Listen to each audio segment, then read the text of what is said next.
नमस्कार दोस्तों। उत्तर प्रदेश बागपत जिला नाम तो सुना होगा। बागपत जिले की ये कहानी है गांगनौली गांव की, जहां एक मस्जिद में घुसकर एक मुस्लिम ही कौम के ही लड़के ने मौलवी के परिवार, उसके बीवी और बच्चों को मार दिया। आखिर क्यों, क्या वजह थी? पूरी सच्चाई को सुनने के बाद आज आपके पैरों तले जमीन खिसक जाएगी। चलिए मेरे दोस्तों, हम कहानी को शुरू करते हैं। दरअसल आखिर क्या ऐसा हुआ था मौलवी के बीच में और रेहान नाम के उस लड़के के बीच में कि वो हथौड़ा लेता है और जा करके मस्जिद के अंदर बैठे हुए बच्चों को और मौलवी की पत्नी को जान से मार देता है। कहानी की शुरुआत ऐसे होती है कि रेहान, जिसकी उम्र यही कोई 25 साल से ज्यादा नहीं थी, गांव में बस इसी तरीके से लफंगों की तरह घूमता टहलता रहता था। रेहान के माता पिता कई बार कहते थे कि देख बेटा, मुस्लिम कौम में, मुस्लिम धर्म में बहुत सारी चीजें जिसको समझना तुझे जरूरी है। कुरान पढ़, नमाज करने जा, जुमा के दिन तमाम प्रकार की जो कि उनके धर्म में जो भी चीजें सिखाई जाती हैं, जैसे हिंदू धर्म में सिखाया जाता है उसी तरीके से उनके भी धर्म में बहुत सारी चीजें, पूजा पाठ करने की चीजें या याचना करने की चीजें सिखाई जाती हैं। वही चीजें रेहान के माता पिता उसको सिखाते थे। रेहान नहीं जाना चाहता था, उसका इंटरेस्ट इन सारी चीजों में थोड़ा कम था।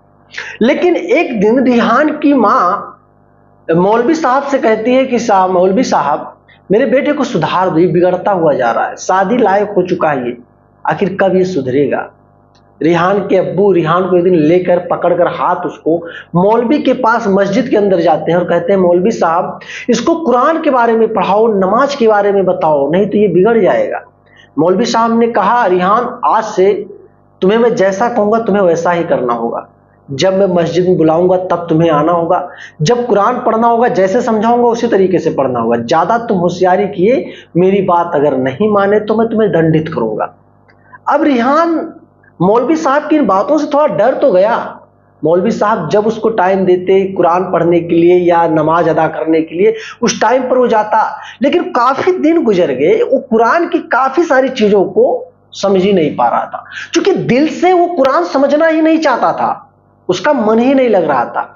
इसी बात पर नाराज होकर मौलवी साहब कभी कभी रेहान के ऊपर गुस्सा हो जाते थे, भड़क जाते थे, कभी कभी तो बहुत ज्यादा डांट फूट देते थे। इससे बहुत नाराज रहता था। इससे रेहान के दिमाग में हमेशा ये चलता था कि ये मौलवी है सारे फसाद का जड़, अगर मौलवी को ही मार दे, इसके परिवार को ही खत्म कर दे तो सब कुछ खत्म हो जाएगा, मेरे परिवार वाले कुछ कहेंगे भी नहीं। अब एक 25 साल का लड़का, 22 साल का लड़का, जो भी कुछ एज हो, कितना समझ पाता, क्योंकि उसने गांव में ही रहकर अपने दिमाग का ग्रोथ कर नहीं पाया था, सिर्फ इसकी उम्र बढ़ी थी। अब रेहान कई दिनों से प्लानिंग करना शुरू कर देता है कि कब वो वक्त आए कि मौलवी साहब के घर के अंदर वो घुस करके और मौलवी साहब को सबक सिखाए।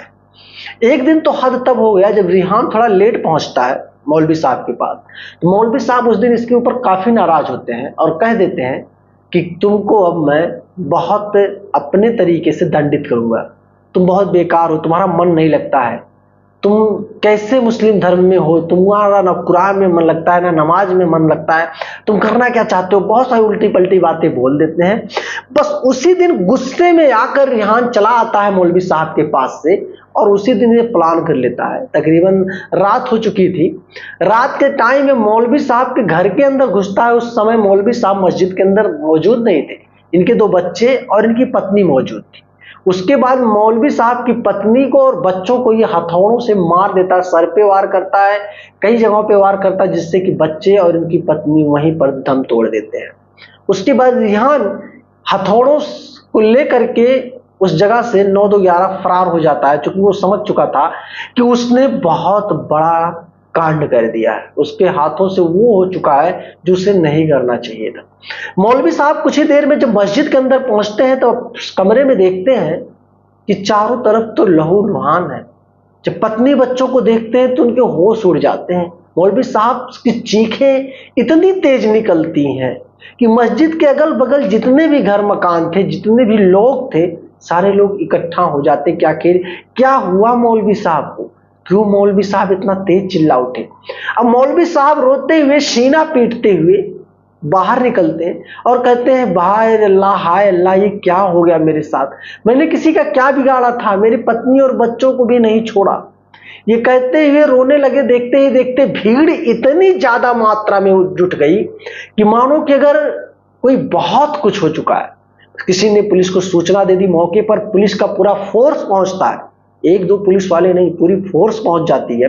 जब फोर्स पहुंचती है तो मौलवी साहब से पूछताछ किया जाता है। पूछताछ के बाद यह पता चलता है कि मौलवी साहब से जाति दुश्मनी तो किसी की थी ही नहीं, लेकिन धीरे धीरे करके यह पता चलता है कि मस्जिद में लगे सीसीटीवी कैमरे में तो रिकॉर्ड हुआ होगा कि आखिर अंदर कौन आया, बाहर कौन गया, ये सारी चीजें।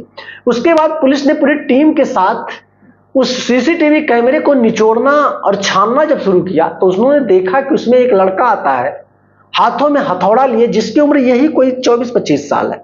जब मौलवी साहब से कहा जाता है क्या इस लड़के को आप पहचानते हो, मौलवी साहब की आंखें ऐसे निकल जाती है कि जैसे मानो कि उन्होंने क्या देख लिया हो, मौत को आते हुए अपने पास देख लिया हो। मौलवी साहब की आंखें ऐसे निकल जाती है। मौलवी साहब कहते हैं हाँ साहब, इसके हाथ में हथौड़ा, पक्का यही कातिल है।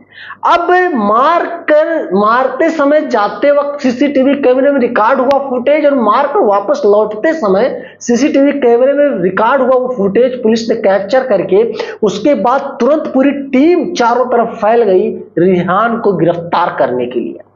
चारों तरफ लोग सिर्फ एक ही मांग करते थे कि साहब ये अपने मुस्लिम कौम का बहुत बड़ा गुंडा है, बहुत बड़ा पापी है, इसको अल्लाह अपने पास जगह ही नहीं देगा, इसको तुरंत जेल में ले जाओ, फांसी चढ़ा दो। इसने मौलवी साहब के साथ इतना घात किया, उनके परिवार के साथ इतना बड़ा अपराध किया, साहब इसको माफ बिल्कुल मत करना।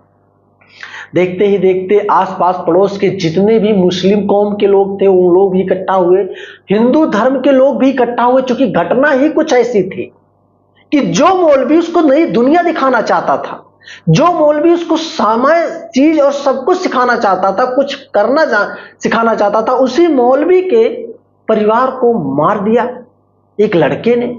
पुलिस ने काफी मशक्कत के बाद जब रिहान को गिरफ्तार किया और थाने में लेकर के पहुंचा तो थाने के पास इतनी भीड़ लग गई कि मानो कोई बहुत बड़ा सेलिब्रिटी भी फेल था उसके आगे।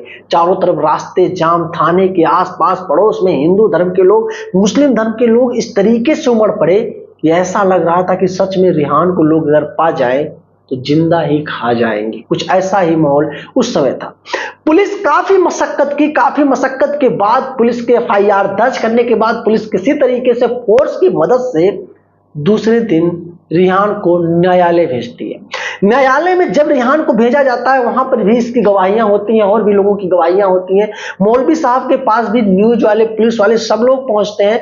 मौलवी साहब की भी गवाहियां कोर्ट के अंदर होती हैं। उसके बाद सारी गवाहियों को देखते हुए तुरंत जज ने वहीं पर फैसला सुनाया कि जल्द से जल्द पहले इसको जेल में डाला जाए, उसके बाद कार्रवाइयां तो चलती रहेंगी और सब कुछ इसी तरीके से चलता रहा दोस्तों। लेकिन अब सवाल ये उठ रहा है काफी लोगों के बीच में, काफी सारे लोग इस पे एक प्रश्न चिन्ह, क्वेश्चन मार्क ये भी उठा रहे हैं, क्या मात्र मौलवी साहब के छोटी सी गरजने पर, लड़के को समझाने पर, डांटने पर कोई लड़का इतना बड़ा फैसला कैसे ले सकता है? कैसे एक मौलवी जो कि भगवान का रूप, अल्लाह का रूप मान सकते हो, उसके थोड़ी सी डांटने पर कैसे कोई लड़का कर सकता है? क्या कोई पहले से कोई दुश्मनी रही होगी या और भी कोई बात रहा होगा जो कि रिहान ना बताना चाह रहा हो या ना बताया हो? ऐसे बहुत सारे लोग असमंजस लगाए हैं। कई सारे न्यूज वाले भी पहुंचे, पुलिस वालों ने भी मामले को और छानने की कोशिश की और छान भी रहे हैं कि इसमें और कुछ चीज अगर निकल कर आ जाए तो उसको भी समाज के सामने, कोर्ट के सामने रखा जाए। लेकिन अभी तक कोई ऐसा तथ्य, कोई ऐसी सबूतें, ना तो कोई सीसीटीवी कैमरा से कोई भी लिंक या कोई भी वारदात की अलग से चीजें कोई भी नहीं पाई गई। पाया गया इकलौता रिहान जिसने खुद अपने हाथ में हथौड़ा लेकर के ऐसे बड़े घटना को अंजाम दिया है।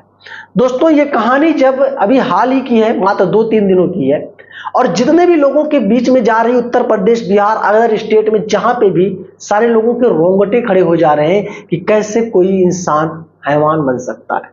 क्या कहना है आपको इस कहानी को सुनने के बाद? एक बार कमेंट जरूर करना दोस्त। वीडियो पसंद आई है तो लाइक करना, चैनल पर नए हो तो सब्सक्राइब करना। मिलूंगा एक शानदार से कॉन्सेप्ट को लेकर, तब तक के लिए जय हिंद।